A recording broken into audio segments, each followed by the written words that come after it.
Yay, recording. All So right, no one knew who was going to do the intro, but I'm going to. Luke, will you will you do the intro? Yeah. So we were chatting the other day in a group, and we might talk about a number of things, but because of the way our conversations usually go, we'll talk about probably both of these things because that's just how my mind works. So we were talking about crying, and Michael had shared some personal stuff about his history and thoughts on crying, which I found interesting. And it's come up recently in, because it came up actually in here, and we could throw this in the title and get some hits in Yeah. the Joe Jordan Peterson conversation, The Gift of Tears. And it often comes up because there's a chat where Jess is a participant, Sherry's a participant, I'm in there, and it's not uncommon for one of us to be crying, especially Jess. So yeah, yes. But it's great. I shared yesterday that I love crying. It really is my favorite. When I am the healthiest, spiritually, mentally, physically, I cry readily and easily. So that's kind of what we're going to talk about. And we might get into relational versus substance ontology, because I think that's really important. I'm sure they're related somehow. Luke, are you familiar specifically with that idea of the gift of tears? Do you know anything about it? Have you read anything about it, or something that's talked about in the traditions that you've been associated with?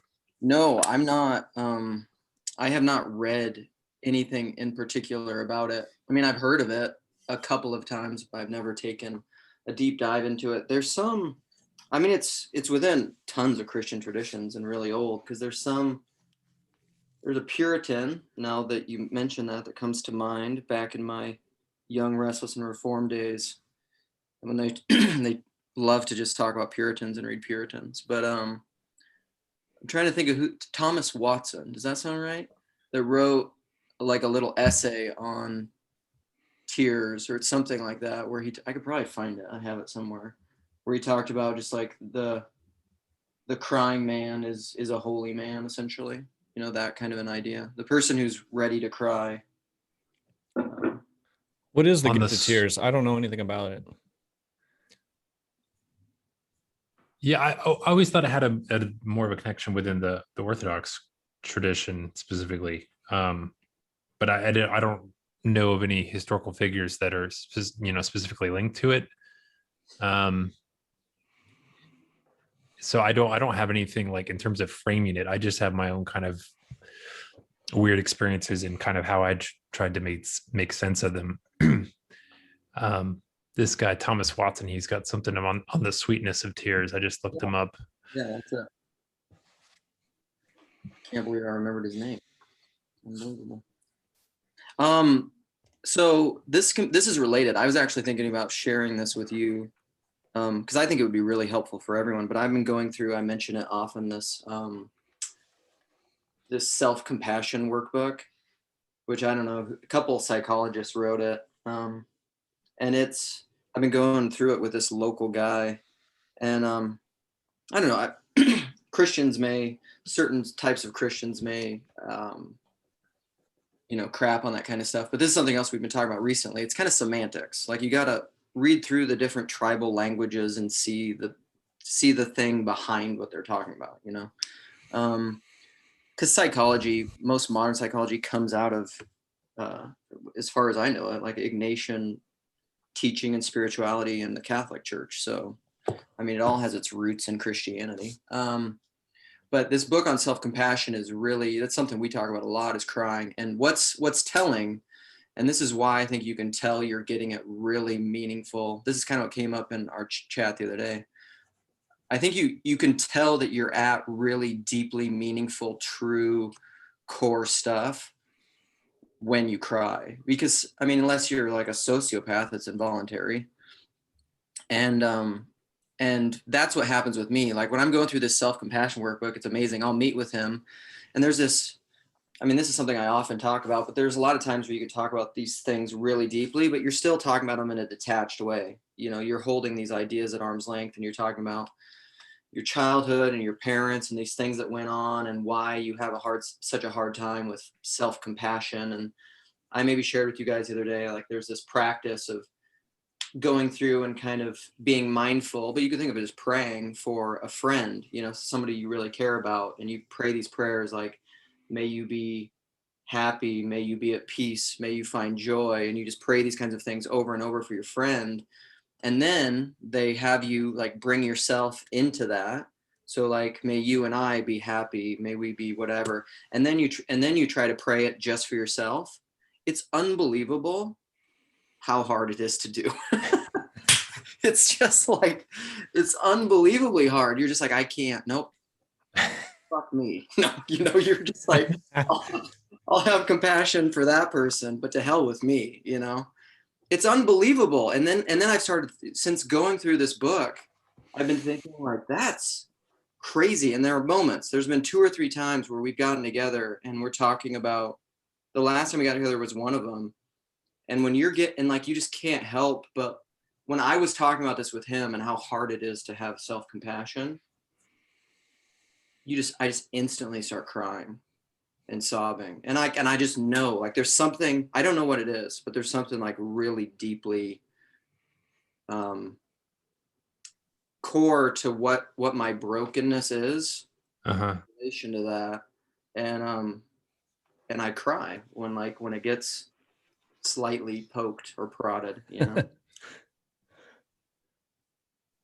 That's really interesting what you were just, because that's something when I was thinking about this the other day, that was something that I kept coming back to as well. I mean, I was in our Voxer thread, what I was talking about was I was paying to see a psychologist, and you know, I was paying the money because I know it was an opportunity to kind of like set aside time where I was forced to be vulnerable, because I know that's something I want to do and I'm not good at. And so every time, you know, it was like I'd have to ease into it so slowly, because I knew I didn't want to go there. Like, even though like I was, again, I'm paying the money, I'm here. And I think what you were talking about there was kind of putting your finger on something really important, which is because that's what it in those moments of release, there is like I feel like what I experienced like experientially is a sense of I don't know, I like it's like a direct sense of God's presence, and a sort of holistic perspective. You were saying something the other day about like it's kind of like you're losing yourself and finding yourself simultaneously, Yeah. which I think is very interesting. Like, and it's like a sense of coming across something that's so beautiful, like you just can't believe it's real in some sense, and it seems like it almost seems indulgent to believe that it's real. It's almost like, and so there's like this, it's the strangest thing, because it is deeply connected to suffering and pain and sorrows and all these things, but simultaneously it's like something really beautiful and uplifting and almost like miraculously redemptive simultaneously. And my difficulties in coming to face with that is a sort of, I don't know, like it's like I'm like, it doesn't feel safe to believe this, you know, like if I hold on to this too deeply, this transforms me too much, I'm going to become like everything. Like I can just see that it's like a sort of shaking to the very foundation of everything I think I know about myself and the world is being shaken in those moments. And like, I don't want to let go of that. It's like all my grips on what's real are being kind of like I can feel like I'm losing the last finger hold on reality or something like, you know, that. And I don't want to let go. Like I want to hold on to a certain frame of control. I think it is what I'm not wanting to give up. Yeah, that really, I really relate to that, because I think that's what it is. It's I don't know, I often think of crying, when I cry, it's like you brought up the word overwhelmed, and I was joking this the other day. I think in song lyrics, so I think of the live song "Overcome," which I I watched a movie last night that was mocking the band live, like it was shitty music from the '90s. How dare you? But that's how I feel, because it's like I'm experiencing and feeling all the feelings at once, and it's like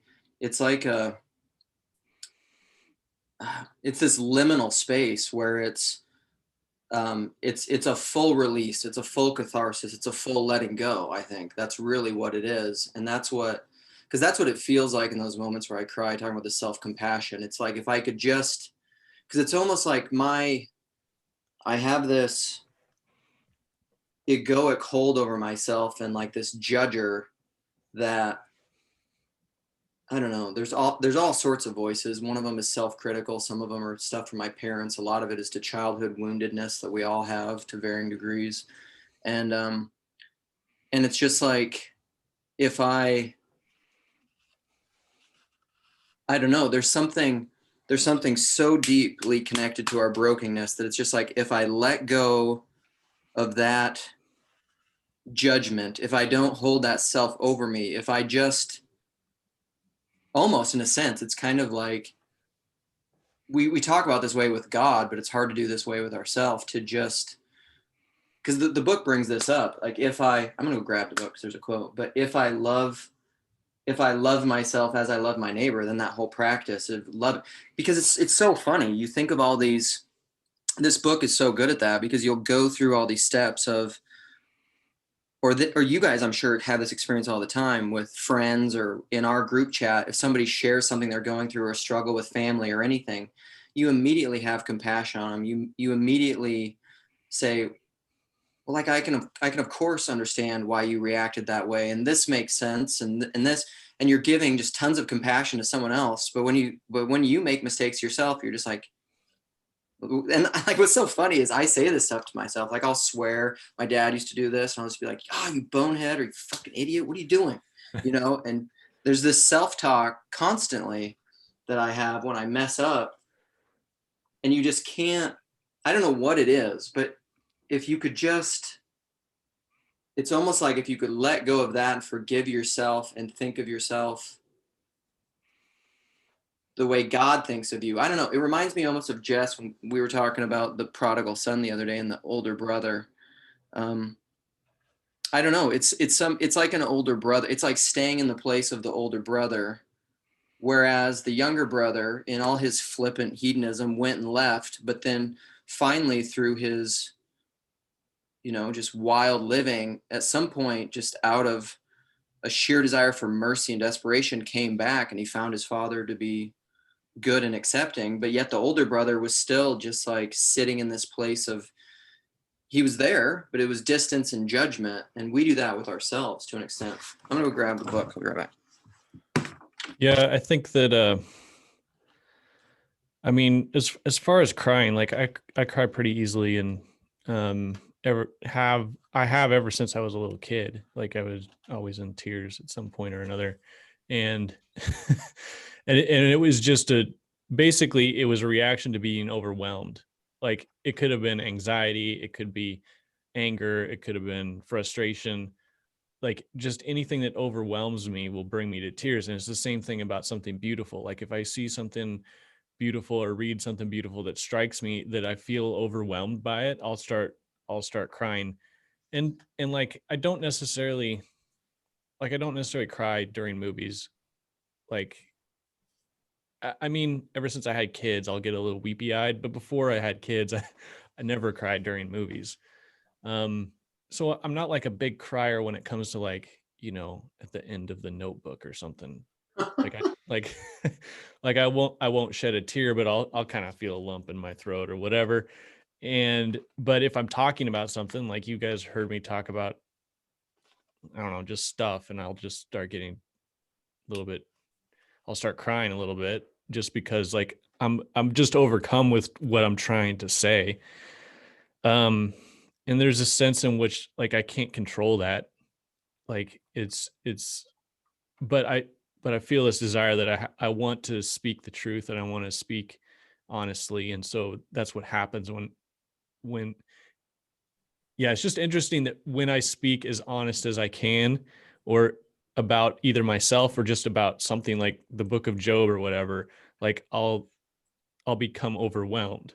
and I don't know exactly what that is, like why speaking truth is overwhelming, or That makes a lot of sense. I mean,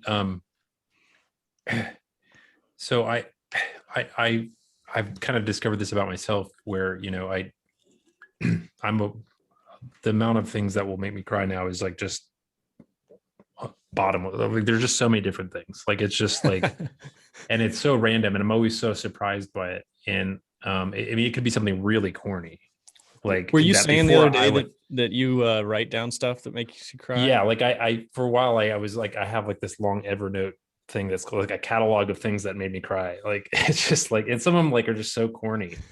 And Light breeze. but what you were saying there about trying to speak honestly was really, that tapped into something for me, because I realized for a while that like I like the idea of lying to me is like I just will, I don't want to do it. But some ways that I can avoid not lying, but kind of not being fully honest, are to kind of intellectualize things, to kind of get into this sort of, and I noticed, I watched myself do that with my therapist all the time. Like, I'm like, oh yeah, like I would present a problem, but I'd present like an intellectual solution to the problem I'd already presented. It's like, well, see, I'm okay. Like, I don't have any problems. I'm smart. I got this figured out. Like, it was just like it was just this sort of like, and I noticed in relationships, even sometimes, like, it's just really hard for me to like, I'll say the thing I want to say, but like, I'm not imbuing it with the emotion that I'm feeling behind it for whatever reason, like, because I don't want to kind of open that door. And like, and so what you were saying there about like being honest, some component of that is the emotional, like unquantified aspect of communication that I can feel myself wanting to open that, and like still like just taking left turns infinitely to get away from it. So Yeah. so perfect bridge into relational versus substance ontology.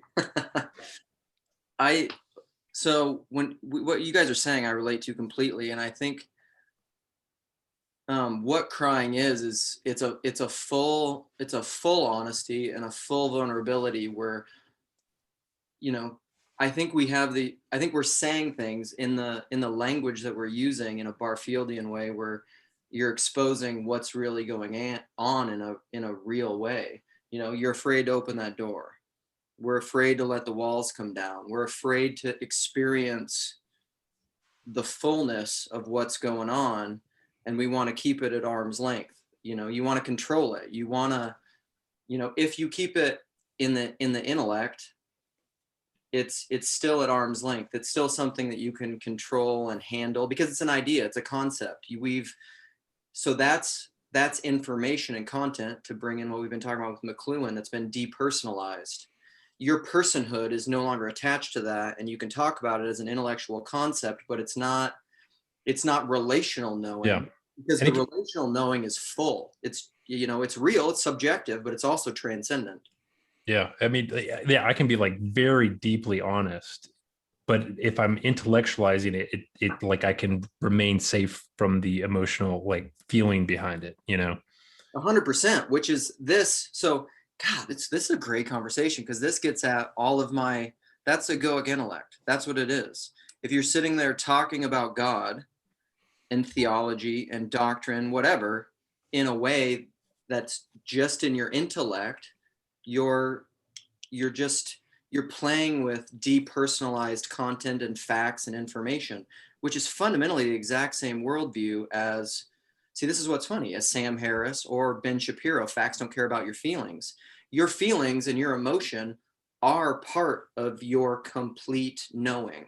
Mm-hmm. They're intrinsically part of it. And if you keep it at arm's length, if you keep it, that's the illusion of the post-enlightenment rationalist, is like, we don't want emotion getting in with this. This will affect our rationality, our pure reasoned rationality. But then this is where the grace of, I don't know, maybe beauty or crying just cuts through all the bullshit. It's just like, Well, okay. there's a problem. This is a problem I've always encountered, just because I do cry. And well, first of all, just because I'm crying doesn't mean other people are understanding what I'm talking about. So like when I'm saying something honestly or truthfully, very often people will even feel what I'm feeling, but not understand what I'm saying or what I mean. So it would be something I'd be saying something about, Job, the book of Job, or Jesus, or Noah, or something, and I get all teary eyed, and and and and people would be like, "Oh, it's really touching that you feel this way," but I have no idea why, and I'm trying to explain it. So there's that, but then the even if I do successfully explain it, it it this is in like my sort of evangelical church background.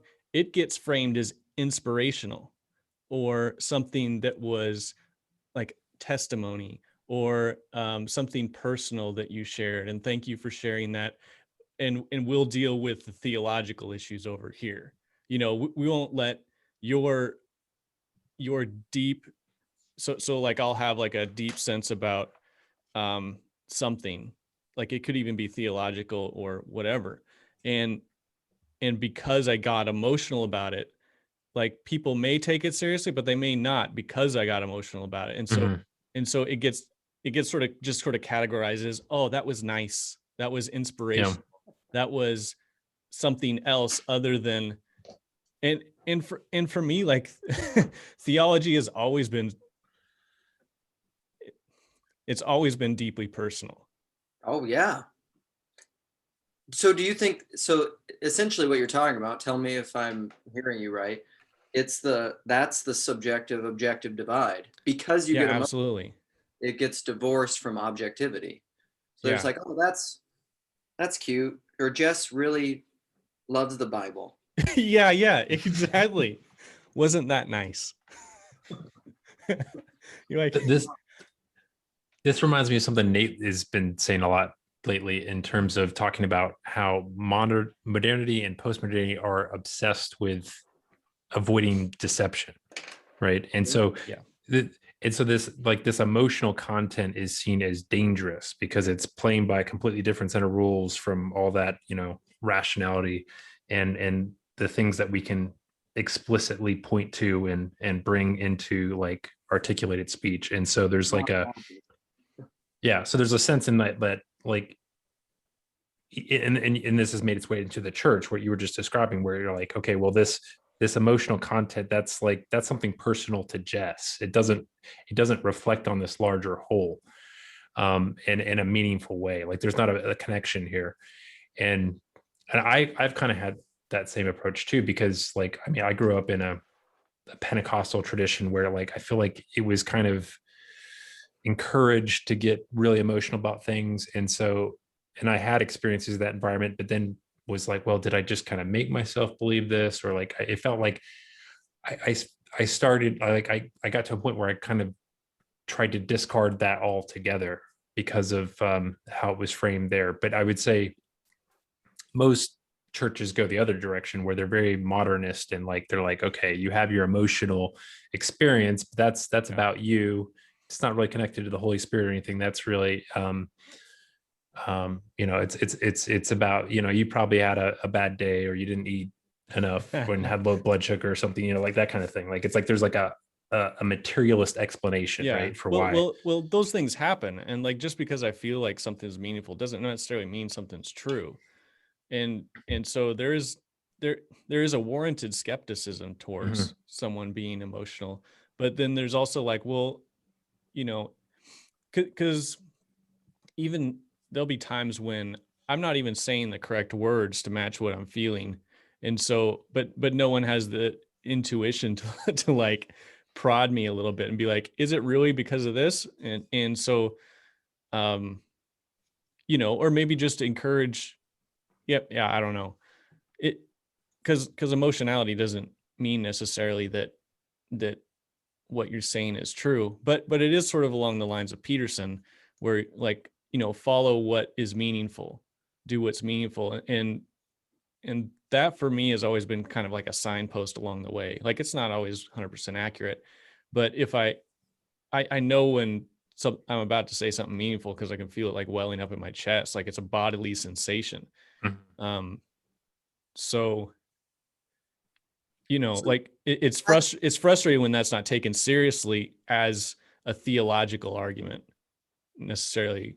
Not that it should, just my own emotional whatever outburst while talking or thinking about something is enough to back it, but it definitely just sort of gets categorized as something else. But it's a barometer, so maybe this will tie those things together. So when you were talking about charismatic Pentecostal upbringing versus the more kind of objectivist, rationalist upbringing, what that reminded me of is it just seems like it's because this is, I mean, it's just classic. This is what I was talking about recently a lot in our conversation. Is it's a splintering. It's like it's a splintering of the whole. So this side wants to play with objectivity and facts and information. And this side wants to play with subjectivity and manipulate your subjectivity. And this side wants to manipulate your objectivity. And then, Jess, this is what you were saying, is your emotions, just because you're having emotion doesn't mean it's true. Well, yeah, but in the same vein, just because you think something is rational and facts doesn't mean it is either. Right. So this is where I get frustrated with the rationalists that want to crap on emotion and put a division there like it's some kind of dichotomy. And I'm just like, you think you're any less prone to be deceived in your reason and your rationality? Tons of people think stuff all the time that's wrong. Yeah. So I don't know. To me, it's like it's a divorce of something that should be full and whole, which brings me all the way back to crying. Is the crying to me is like and sure, whatever. Can somebody fake crying? I guess. Yeah, but like for sure. People can manipulate crying. It's a breakthrough of transcendence. It's revelation. It's apocalypse. Something is happening there. Mm-hmm. You can maybe put language on it. You can maybe put emotion on it, but it's kind of like, I don't know. It reminds me of psychoanalysis, which I love so much. And I was saying this recently, is to really understand what people think, pay attention to what they say when it's indirect. Mm-hmm. Like if you ask them a direct question, what do you think about this? They're going to give you the egoic answer. They're going to give you the propositional answer. They're going to give you what they think they should say. That isn't necessarily what they think. What they think is just what they talk when they're distracted, mm-hmm. just what comes out of their mouth in a free flowing way. So, I don't know. Yeah, there needs to be some sort of integration, because if you have these two sides of yourself, you have an intellect and you have a emotional side, and they should be working together. And that, that's a very sort of Petersonian thing that sort of fits. And when it's integrated, you'll have a good sense of like what direction you should be heading, because that will feel meaningful. Not that this is like foolproof. We are still prone to self-deception. So we need our community, we need our culture and traditions and stuff to help guide us into these types of things. But so I just had this thought, but where I think crying is it's almost a truer and a more reliable guide in finding truth, is that it's just what you were saying earlier, Michael, is that when you go to the therapist and you abstract stuff and you keep it in the intellectual, that's always in your conscious control. Crying isn't. Mm-hmm. Yeah. Crying is this deeper bodied thing. I think of the book, The Body Keeps the Score. Like it's, mm-hmm. no matter how much you're in denial in your thinking about whatever, your body's not lying to you. Like your body is going to tell you what's really going on. Your body is almost like your check against what I call this neo-Gnosticism, which is living in your abstractions and your ideas. And all of a sudden your body will be like, nope, you're really sick and this is not working. And you're having panic attacks. So something is off. Right. And crying in that vein. Well, and even sort of like, I've been listening to some Orthodox talk about different practices like prayer and fasting and stuff. And they talk about it. They're just like, if you do it, you'll see these results. And it's not even like do it for the results. It's like when you pray, your life will change. And you don't get to control that. Like you get to control that you discipline yourself and pray, or discipline yourself and fast, or whatever it is, the spiritual practice, you do that, and then you don't get to control the change, but you will change. And so it's the same sort of thing. Like if, you know, if in your religious life you are suppressing something, you know, let's say you just have an overblown egoic intellect, and then you're suppressing a part of yourself. That's like a practice you're you are doing, and your Yeah. life will have results, and it'll come out in your body. It'll come out in panic attacks. It'll come out in um, any number of things. You know, it can. You know, it can. Mhm. And so, yeah, I mean,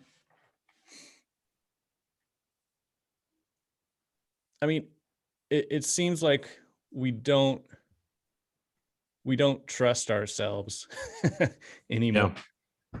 Well, I'm curious for you, Jess. Do you feel like there's been a turning point at some point recently where you felt like you are starting to trust yourself? Because what you said a minute ago was when you feel that emotion, you know you're going to, even before you have a conscious awareness of it, like it's like an intimation that something important is going to be said because you have a bodied sensation. And now it seems like you have a certain confidence in that, like that this is where I should go. And was there something in your personal story that kind of triggered that change, or was it something that just happened slowly over time, or how did that happen? Well, it's not exactly straightforward, because I grew up kind of in an evangelical situation, and so it was always accepted as something nice and something tenderhearted, and wasn't that good. And so like I got positive affirmation for it. Mhm. And so it was never something that, you know, it, especially in church situations, I was never embarrassed about it because I got positive affirmation. In like secular situations, if that happens, like it's just pure embarrassment, and people are like looking away from you, you know. Not that, but it doesn't happen to me often because I know how to like, I have self-control. Like it's not like, but every now and then I'll get kind of teary-eyed about something. I'm like, what? You know, there was once I was talking to a group of students about animation, and there was there was one point when I started getting teary-eyed, and I was like, gotta like bring it back a little bit, because it was completely ridiculous. It was like, But but it's not ridiculous. It's tapped in. Like that's when I feel the most. Another way you could say it is free. Sorry, I don't want to derail yeah, you. totally. But I think part of it is like, you know, maybe we can talk about this, because I feel like it has something to do with it, but it's this sort of doctrine of total depravity. Yeah. Like, Well, that's connected. That's definitely connected to all my self-compassion stuff. I mean, that's well, something my friend and I talk about a yeah, lot. Is there's an internal. It's one of my deepest layers. Like if you think Inception level, like yeah. Inception, planting thoughts, and like my deepest, like my core base building level is just you are a piece of shit. Like the deepest level, which is connected to this, which I think is really, you know, we talk about that. Sherry has talked about that a lot in her experience. It's endemic Yeah. in post Augustine Christianity. It really Well, is. and what you were describing there, how it's this kind of very deep layer.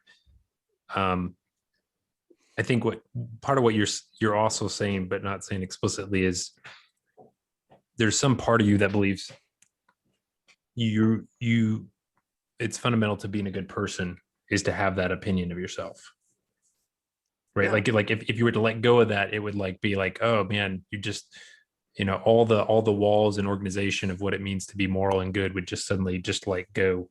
You would just turn into some sort of awful person. And I think Yes, because if at your deepest level, you are worthless and sinful and at enmity with God and all of these tropes that I was told my whole life, then if that's who you are at the core of your being, like ontologically, which again, whatever, I don't think they can make sense of the metaphysic, but because I don't know what that means to be then at that level, like what is that thing, but whatever. Then if you have, but existentially, if you have compassion on that and you just say like, it's okay, then then you release the kraken of yourself, like all that's there is bad. So if you say like that's okay, like I love you, I forgive you, it's okay, then you're opening Pandora's box of like your wicked self to just have free reign. Well, that happens. Just like people will get tired of that doctrine, and they're just like, "I'm done," and then they go off and they just are hedonists for. And they do it anyhow. Yeah, I have friends that just left the church and they immediately went into drugs, girls, whatever, alcohol. They think at a deep level, this is who I am. So screw it. Yeah, they're like, let's go for it. But it's fundamentally based on the same thing, that I'm a piece of shit. Yeah. Like nothing's changed. You just are like, I don't care anymore. I will be a piece of shit. I'm gonna stop fighting it because whatever. Yeah. No, I agree. But then if there's somehow, and this is why I think these deep metaphysical ontological questions matter, but if at the deepest part of your being is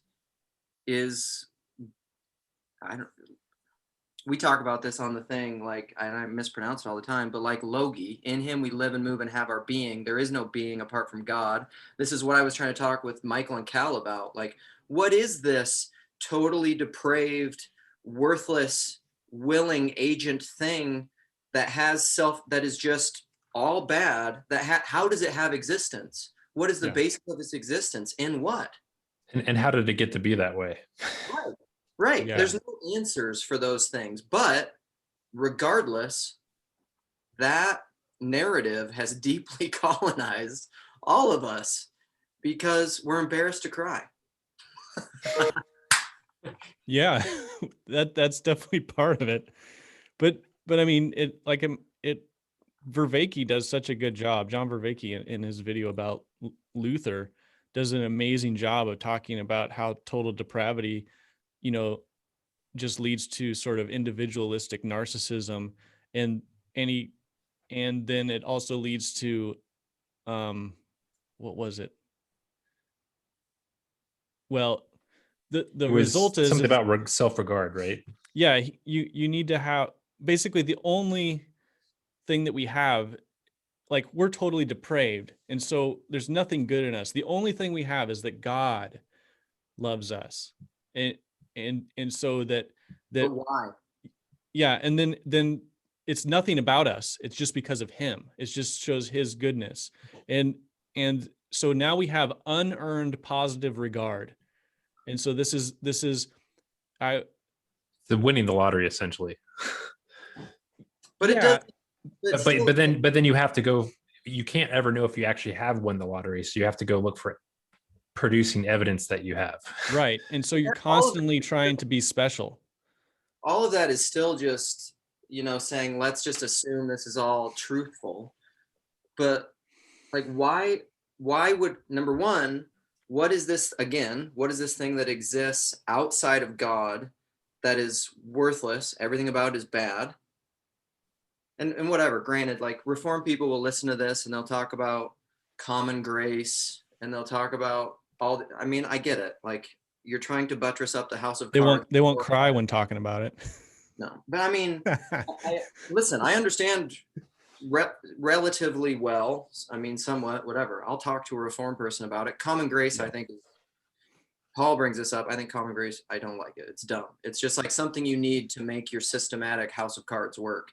But then even that, so God gives everything common grace. Well, then what is that? So like he imbues piles of shit with grace. So like then he loves them, or he just loves, so then he loves the imbual of grace, or he loves the shit in and of itself. Why does he love the shit in and of itself? And how does it exist? The Yeah. ontology doesn't work. Yeah. Like it makes no sense at all. But it definitely destroys people's lives. Yeah. I mean, we were even talking about Derek Webb the other day and how his song Wedding Dress is, it's basically like he's critiquing that. He's critiquing the idea that like that you guys do all these good things, but it's all just a show. Like you don't really mean it. But in his critique, he's basically just saying he's confirming total depravity, where he's like everything we do, anything good or bad or whatever, is all just tainted with with bad motivations and sin. And so even a guy like Derek Webb, who's kind of like flipped onto the kind of critiquing evangelicalism or whatever, but still holding on ideologically to that total depravity in some way, which is unfortunate. Like, but here's the problem. All right, see if you can help me figure this out, because the the the real message that people need to hear is that, like, basically your father loves you, and it's period. Like, it's not Period. Yeah. Period.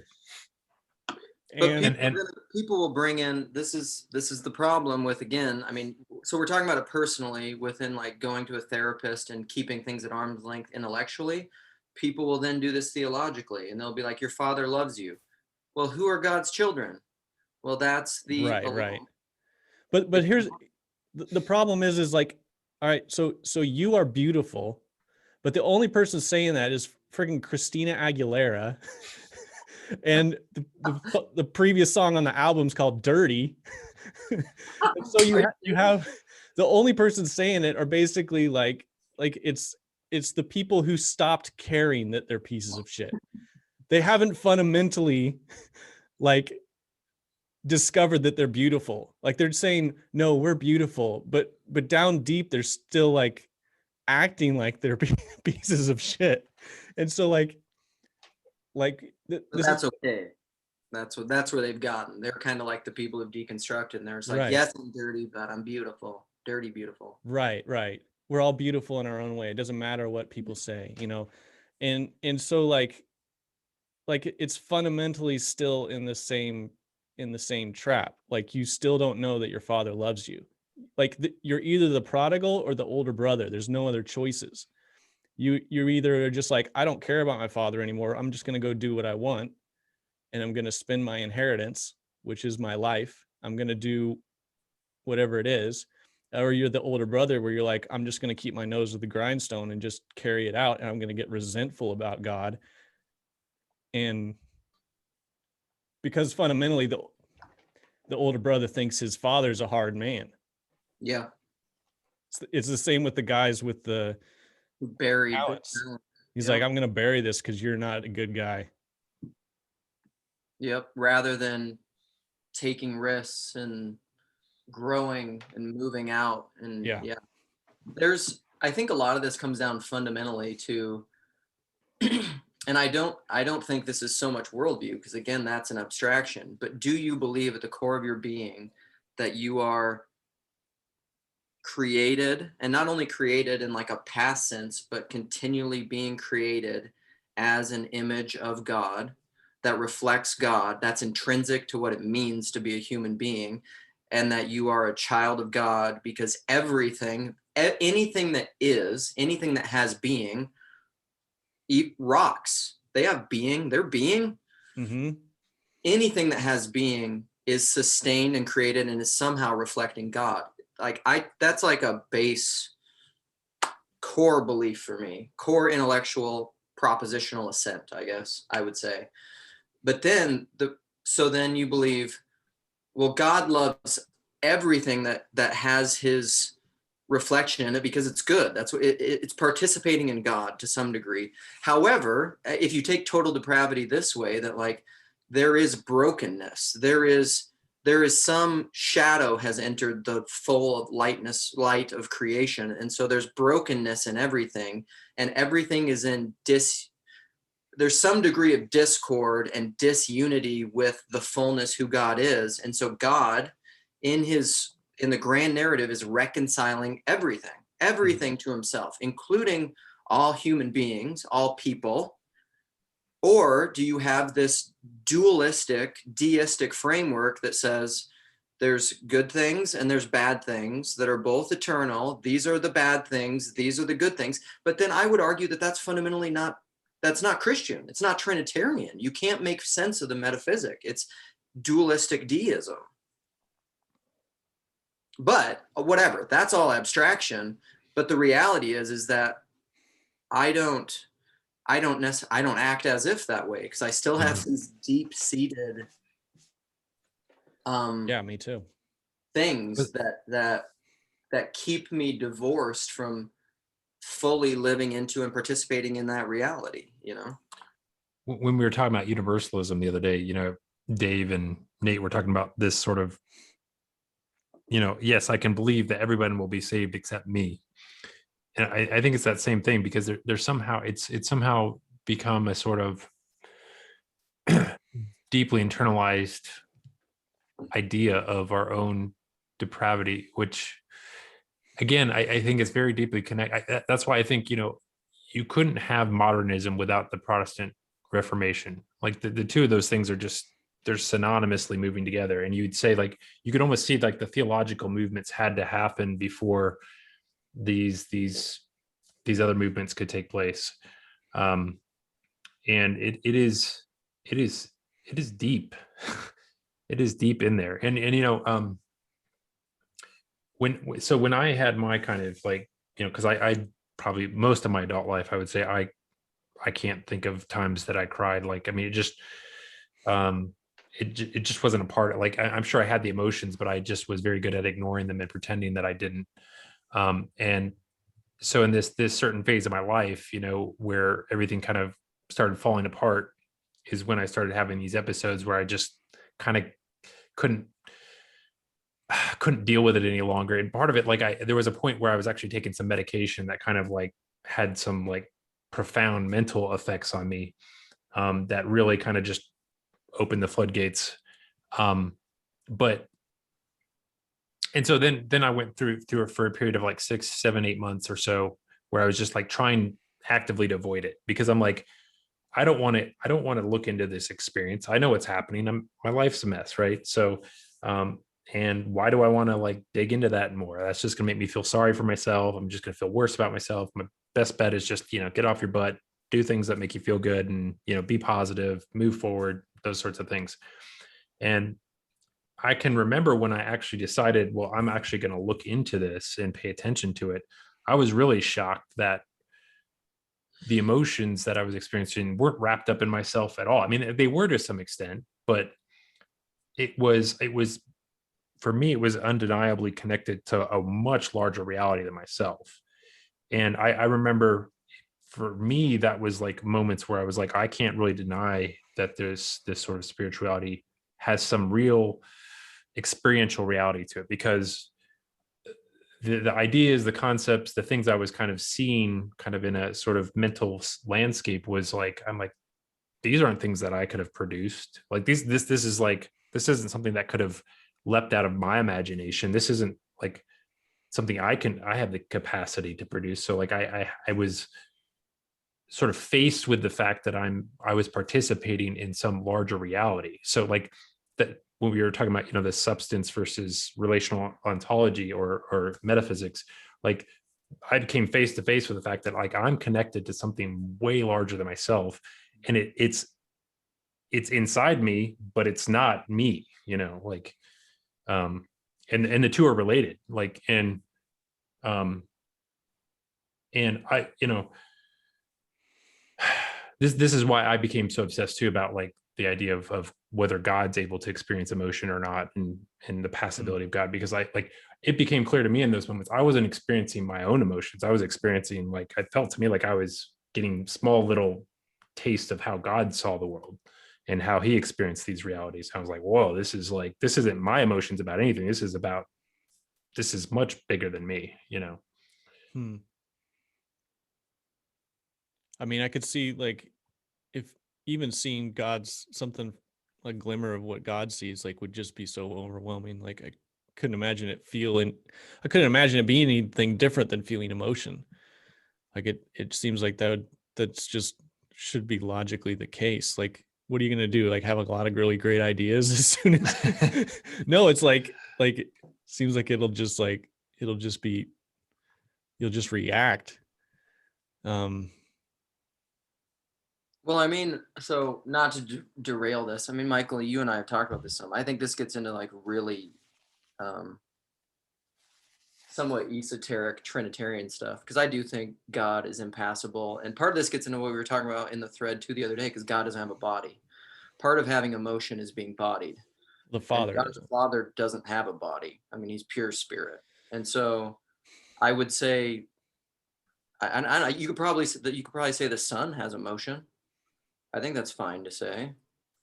Because Jesus clearly does, and we all know God through the Son, but there's still, I don't know, there's something very deeply within me, and But if Jesus is in communion with the Father, I mean, yeah.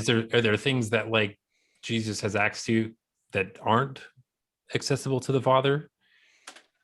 That seems like I don't know. Like so the way I conceptualize it is this, like, you know, if and there might be a way, I think there might be a way to nuance this, but like I read the impassibility of God as like God is like he's this fixed thing. Mhm. Like if you could, like, you know, he's infinite, but like whatever that thing is, it's fixed. And I would say, like, by some definition, like you can't even be infinite if you're fixed, because to be infinite in some sense is to be Dynamic. expanding. Yeah. And yeah, and so and I think, you know, and again, I think, you know, Jesus' mission is to show the Father. And I think the cross is as much about the canonic act of creation and redemption Yeah. as anything else. Like I think something significant is going on there, but I feel like Jesus in his mission is to show the unshowable, which is, Yeah. like you said, the ineffable nature of who God is, and to actually make a way for it to be, because the telos of all this is somehow there's going to be a full participation between the divine, the infinite, and the finite. How is that possible? I don't know, but there's something about it that is actually it's process driven. It's not something that you can snap your fingers and do. And I'm sure God could have created a creation that was like, you know, happy Ready-made. ending, you know, and we just skip right to the happy ending, right? You know, and there's something about whatever he's doing that is much more intricate and complex and detailed, and actually takes this thing we call time to unfold.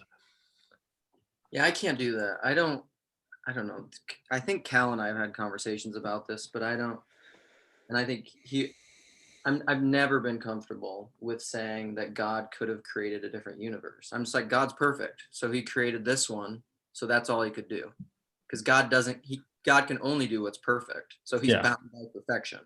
So this is the No, universe. I agree with that. I mean, I mean, when I say theoretically, I mean, like, like he like within the expanse of his powers, that would be a possibility. But um yeah, I don't know. I do think in some sense that, yeah, definitionally we have to be in the best of all possible worlds. That there isn't like, and what's interesting to me is that we somehow we're involved in how that gets shaped in a meaningful way. Like the actual shape it takes in very intricate ways we play a role in. Well, were you able to listen to some of the questions about that Sherry had the other day in the Voxer about why Bodies. bodied? Yeah, I think that's why. I think that's it's how we get to have this sort of, it's how we get our fingerprints on the story. Is something to do with being bodied. Well, it's the redemption of all things, I think. Well, Sherry was saying, she was positing that she's always felt like, sorry if this is not something you want to share, Sherry, but the redemption of angels, that through us, angels will be redeemed. And there's maybe, I mean, you can read that into that they, these are things into which angels long to look. But, and then Nate and I were saying this, and I agree, like anything that isn't, and this I'll distinguish within Trinitarian theology, but anything that isn't God, because when I say God, I always mean the Father. So anything that isn't God has a body. That's what it means. Like anything that isn't infinite, anything that is finite, that is bound, is bodied. There are material earthly bodies, there are spiritual bodies. The principalities are a body of a kind.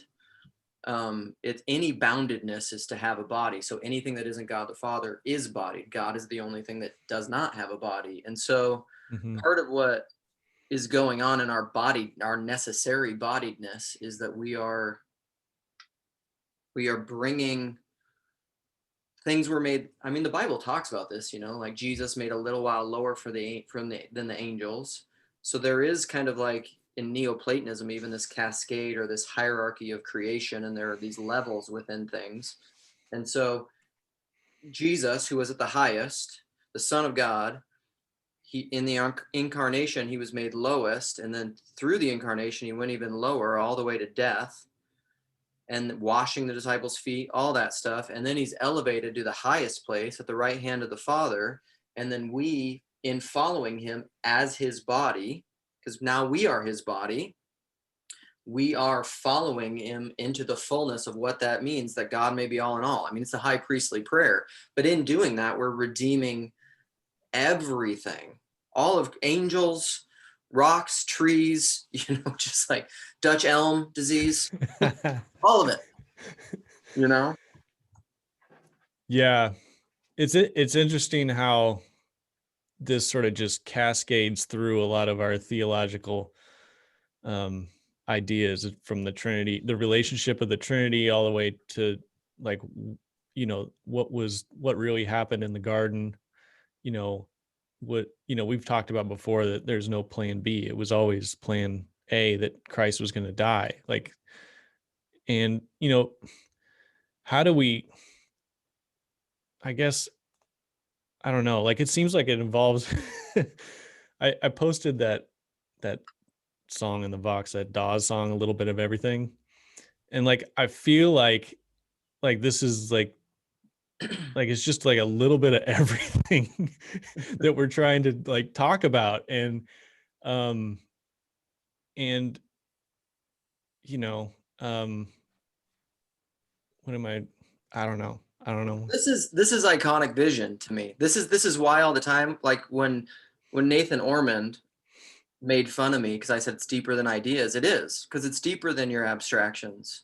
It's about vision. It's how you perceive the world. This is why I like Barfield, because it's about perception. It's not about ideas. It's not about worldview. It's fundamentally deeper. And so, and I said this once in just passing in the box when I was talking. I said something like, when I talk about anything, I'm talking about everything. Like that's how I operate. There's something about my nature and my story and my evolution, or and it's not better or worse. It's just kind of the way that I'm wired. Is I think of it as forest and trees. I have a hard time talking about trees. And anytime I see a tree, I'm seeing the forest. Like I see the unity almost before I see the particularity. And so I'm usually in conversations, I think most people and most post-enlightenment people, because they have this machine kind of mechanistic parts mind, they see sums in light of the parts. So they construct the sum in light of all the parts. I don't. Like I see it the other way around. I see wholeness. I see fullness. And I think that's actually how everybody perceives reality. But in your left brain, you so quickly map on this parts and sum thing, but you perceive fullness all the time. That's what it means to see. When I see you, I'm seeing wholeness. That's why I see you. Mm-hmm. Yeah. So I had a thought, but I don't have it anymore. I'm just like I just feel like I don't know. Like cuz there's too much. There's too much. Like I feel like I feel overwhelmed. Well, there is like this is why. So this is almost like even this conversation. I would never share this conversation with a lot of people because it's going to do them no good. Like it won't help them. This is kind of like what we were talking about the other day when Sherry was saying. Sometimes these conversations don't help people because it's not whatever it's whatever gets you there, Mm-hmm. somewhat like that's what you need. And this is why almost talking to people on a personal level, maybe this is a way we can bring it back to crying, is the reality is that we are all alive and living in this world. And so this is even why Paul's channel has worked so well. And gets to relational ontology again versus substance ontology. This conversation we're interweaving between substance and relational because we're telling personal stuff, we're relating to each other. That's all relational. Mm-hmm. But then we're talking about abstractions also. Mm-hmm. And that's almost kind of like but the meat, like I think where we need to move, this is why people like even Rafe Kelly was saying this to Paul the other day. Vervaeke's project won't work because it's only going to work for like these hyper nerds, that can think about all this stuff. It's never gonna work. But this is why like Sherry is so powerful. She starts telling a story about her horses or her goats yeah. or whatever, and like that's everything that we're talking about in esoteric abstractions is present in that. Yep. Because it's real. Yeah. So it's like, I don't know, like the abstractions can be overwhelming, but like it's all there in the present. It's there feminine. It's there in a feminine form. It's there in a hidden form. It's just not explicit, but it's there. Yeah, and I think that's our role as humanity is we are to be the feminine to Christ's masculine, right? Yes. So we're here to come up with the questions that he'll answer, which are questions about what does the best possible story look like, and in some sense we're asking that question of ourselves and each other every day, and that's in some sense what we're doing in this conversation, in a sort of negotiated form. I think that's and the bodied aspect of it is it's the part that kind of brings it all down to like a point in time. You make a choice about what you really think, even in spite of all that you're being pulled in all these different directions, and somehow I think again we've lost in the modern frame a sense of kind of like spiritual warfare and all the kind of this sort of landscape of stuff that we're moving through. We've kind of pushed it to the side in lieu of all these kind of mechanistic technological conceptions of reality. But I think that's probably going to change. I think it's going to have to, because I think the techno babble stuff is just going to start breaking down. Like it's just it's kind of coming to a sort of end in terms of its ability to manage reality successfully. And so yeah, I think I don't know. I think it's good that we what you're talking about, like there with Sherry and her personal stories, how it is like it's this data compression of all those things, but it's in her personal story. Yeah. And I think yeah, we're gonna have to get better about in the little minute decisions of how we treat people in our lives and make decisions and all this. We're gonna have to so start seeing those things connected.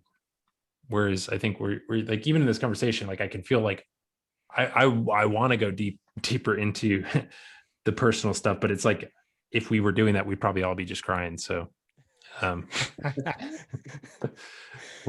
pulling it. That's where we're headed. Even this gets at the like even the McLuhan stuff. Like when he talks about technology, that's what technology does. Even the telephone, the telegraph, within that, the medium is the message. Within that medium, you're debodied. There's no body.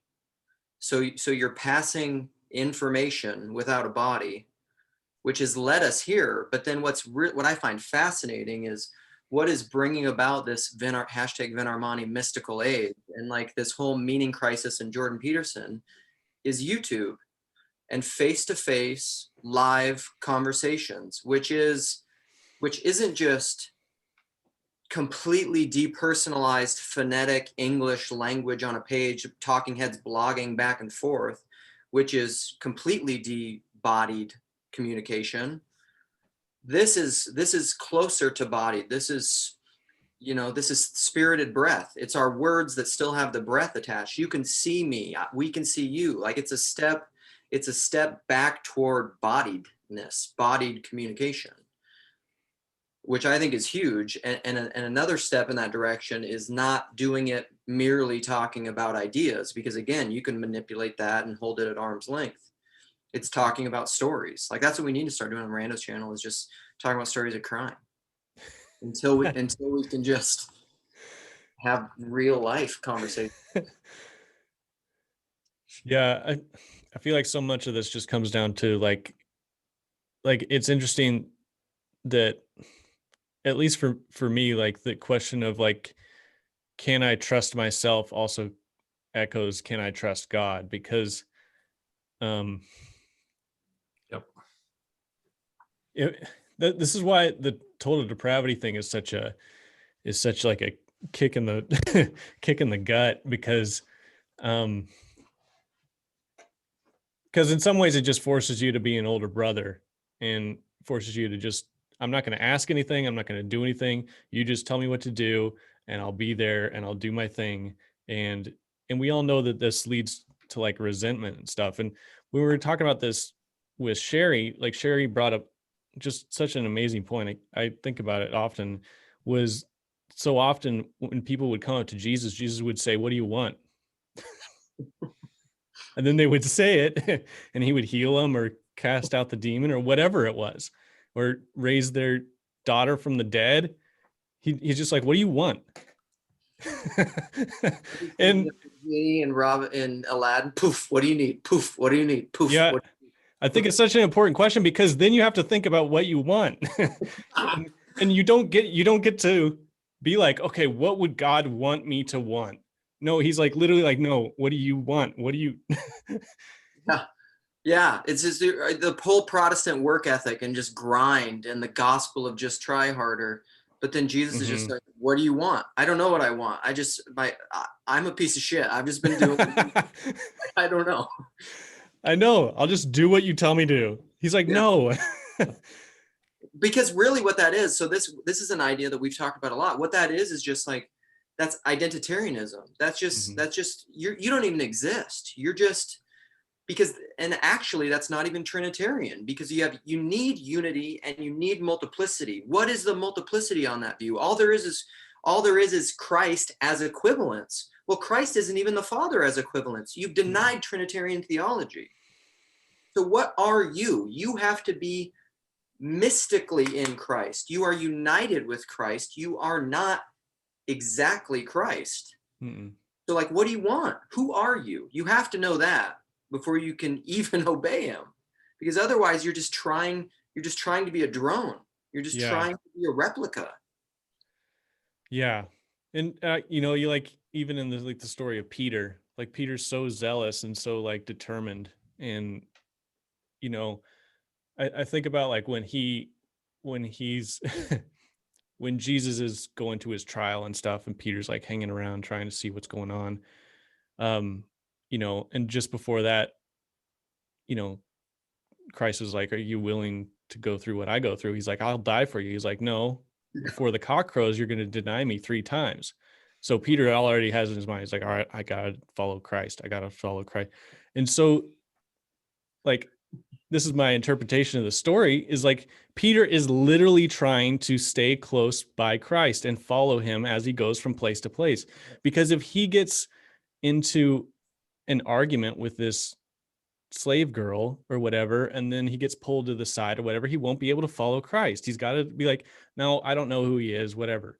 and kind of brushes her off because he's trying to follow Christ. And he what he did is he missed how in his own, you know, I'm almost like preaching total depravity here, which is stupid. Well, there's a truth in it. Like There's a truth in it. Yeah. But it's like, you have to know, like it wasn't until after he denied Christ and then Christ restored him that he finally understood. And so I don't know how you get, how does a person get saved? Who knows? Like, it's just like it happens a billion different ways.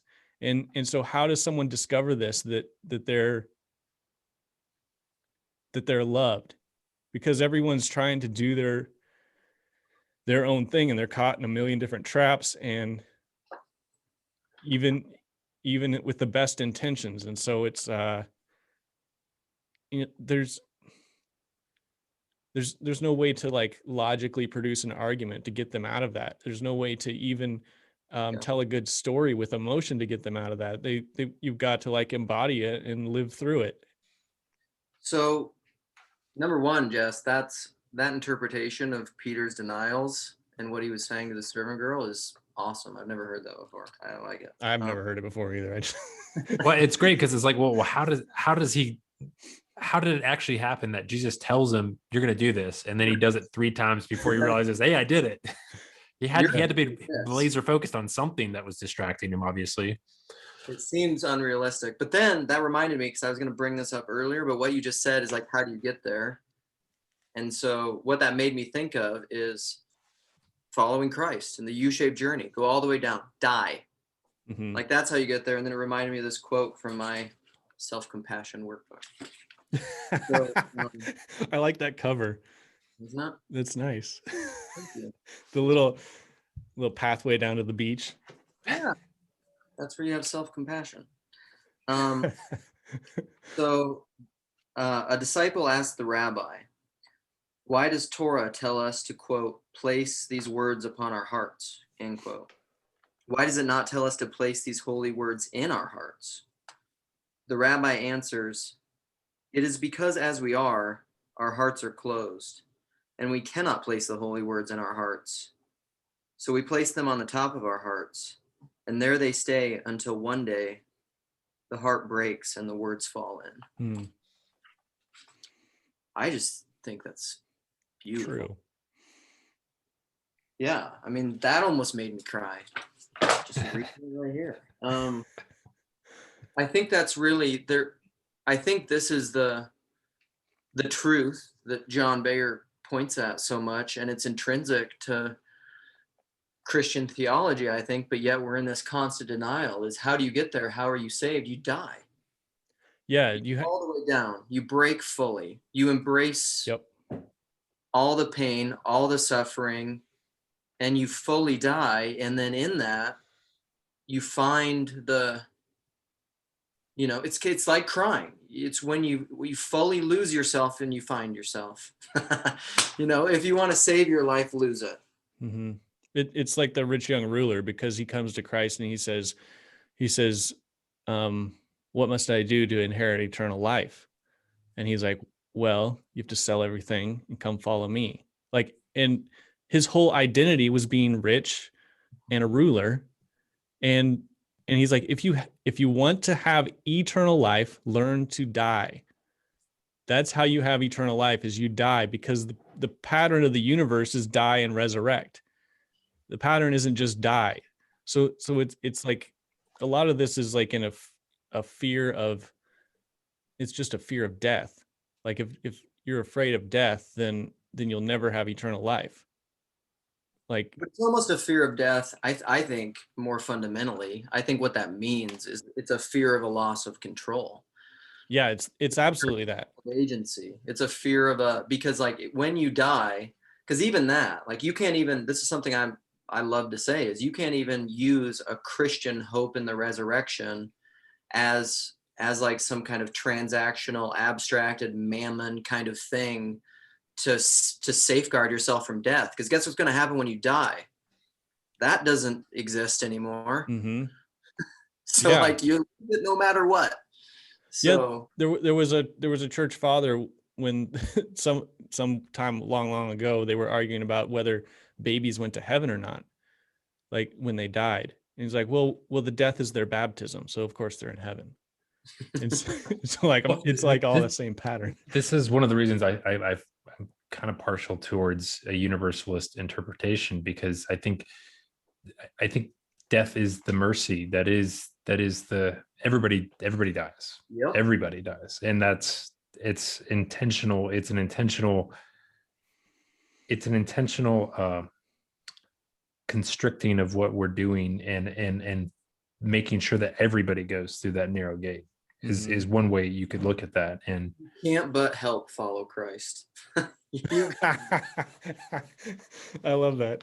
like yeah, at some point and there's this great Sarah Coakley video where she's talking to the guy who says, well, she does the same move on him. She asks to him, like, because he's like, well, I really want to believe in this, all this God stuff, but I can't because because I'm a rationalist and it seems improbable. And she just cuts him off and goes, well, what do you want? Yeah. Like what do you really? And she just kind of deconstructs him so well. And then she basically skips right ahead to his death. And she goes, you're going to die one day. Like, this control you're manifesting in terms of wanting to have certainty around this. One day you're not going to have that luxury. You're going to be on your deathbed. And she talks about her own prayers are always a rehearsal or a practice for death. And I don't, again, because we've put death so far to the side, we don't see that anymore. But that's where we're all going. Like it's, death and taxes, the most certain things. We're all going there. But are we really? I don't know. I still feel like in the modernist frame, there's this weird assumption that I've imbibed as well, just because I live in the age that I live, that like, oh no, when by the time I get to die, like there'll be some sort of pill that makes it, if it doesn't make it go away completely, it makes it kind of a non-event. Like it's just kind of like, it's not the same thing that it was before. Like we've passed that. We're beyond that now. We're in the, we've moved beyond all that stuff. Now we know things that they didn't know back then. And so there's this weird kind of sweeping under the rug of this reality that we're all moving towards that is consistent. It's constant. Like we don't, I think John Baer was making this point once, that like it used to be that like most people had like people in the home that had died as young kids, and like you would spend time with a dead body, and like that was a reality. And now we like, anytime there's death, we like, try and cremate the body as soon as possible, and like, have, we I don't know, we're afraid of death. Yeah. And yeah. And this whole COVID situation and how we've reacted to it, I think is a further manifestation of that. It's a sort of pretense, like there's this outrage about death, and it's horrible that people have died. It's like all the lives that have been cut short is absolutely horrible. But at the same time, it seems like we've forgotten all those people were going to die anyway. They were absolutely going to die at some point. Like we don't have a cure for the human condition. Like we all die. And and there's a sort of modern outrage that we're having these deaths thrown in our face. Like we're like, no, we don't do that anymore. We can fix everything. Yeah, it's not an overcoming of death. It's just a denial of death. And, sometimes I think we've misunderstood, Christ's defeating of death as not that death goes away, but that we're not afraid, and it's not the thing we serve anymore. Because when you're fearful of something and it's on the top of your hierarchy, that's your God. And so there's a sense in which when the fall happened, there was death becomes we become afraid of death, and we don't trust God because death exists. And Christ basically comes along and conquers death and says, there's nothing to be scared of. There's nothing to be afraid of. You guys can do this. And it doesn't make it any easier. Like it doesn't make, and because everything is real. Because everything is, and it's it's sad when things, when people die. It's sad when we lose people, and when dreams die, and when ideas in our head die, and when relationships, it's all sad because it's all real. Like, Yeah. but the worst thing you can do is sort of fear that, and the way you conquer that is by understanding that like eternal life is through accepting death. In a way it's like, no, you don't serve death, you serve God, and this is actually the best of all worlds. Yeah, and you find practical ways to live out that death, right? In little and small ways as best you're able to. You kind of you choose it. Yeah, idea, like you get a new job somewhere, you have to move somewhere, you have to break up with someone, you have to, like, there's all these ways in which death, is manifest in our lives, and the idea is that you shouldn't fear that. Yeah. Well, you go to sleep every night as Yep. well. It's Yeah, totally. it's an acting out of that process, and we just don't see it connected to that anymore. Like it used to be. Like every time a poet would talk about sleep, they were, it was a euphemism for death. But we don't all the connections between things we just don't see anymore. Mm-hmm. The mercy, it's practice, it's that's what it is. It's a pattern, it's the same thing. Richard Rohr, bringing Richie Rohr, he Good old Richie Rohr. Pete Holmes calls him. He makes fun of himself of like how many times he's going to quote Richard Rohr in a podcast. But he one of my favorite Richard Rohr things is that's what he said. He said all of life is just, that's what it is. It's a learning and a practice of self-death, so that when you get to the final thing, you're just like, oh, I know this. Let's roll. Let's rock and roll. Go time. This is very familiar. Yep. This is what I've been practicing for, and there's nothing to fear. Yeah. Well, and that's the ultimate, that is really the ultimate faith, and the loss of certainty, participating and following after Jesus is the willful entering into that, because that's because that is the full release, and it's also where you completely lose yourself and where you find yourself. And that's the quote that Father Bear always loves to bring up, which whatever quote starts with an I, Saint, where he says, Irenaeus. Irenaeus, is it? Yeah, forbid me not from living. I may follow in the passion of my Lord, as he's, pursuing, almost like seemingly psychotically pursuing his, his martyrdom. He's like, let's go, let's get there. Don't you hear me? He's like whipping the horses. Let's rock and roll. Because I think there's something we don't understand, like in eternal life is the ongoing becoming of creation. Like I don't know how to explain it other than like it's the pattern on how things get created and why things are real. And it's not a denial of death, because it's not just like everything's okay, that my brother died or whatever. It everything's not okay because he was real and this is a real death, but yeah, I guess it's just nothing to be afraid of. And you can enter into that grieving process fully, because you don't have to pretend like it doesn't exist. You don't have to pretend like it wasn't real. And you don't have to make up like a strange story. Yeah. All right, we should wrap it up, because Okay. we've been like an hour and a half and people will stop listening. I think They probably already stopped listening. If you're still here, just wave. I think to end though, we should all cry together. All right, you first, Lee. How's this for an idea? I thought if we ever have an in real life meetup of randos and people from this little corner, I thought what would be a really fun idea to do is have like contemporary CCM, like contemporary Christian worship song, but karaoke, where like we all sing like old Bible songs and stuff that like we sang. Oh my God. Our God is an awesome God. Oh my gosh. Wouldn't that be a good time? That sounds terrible, Luke.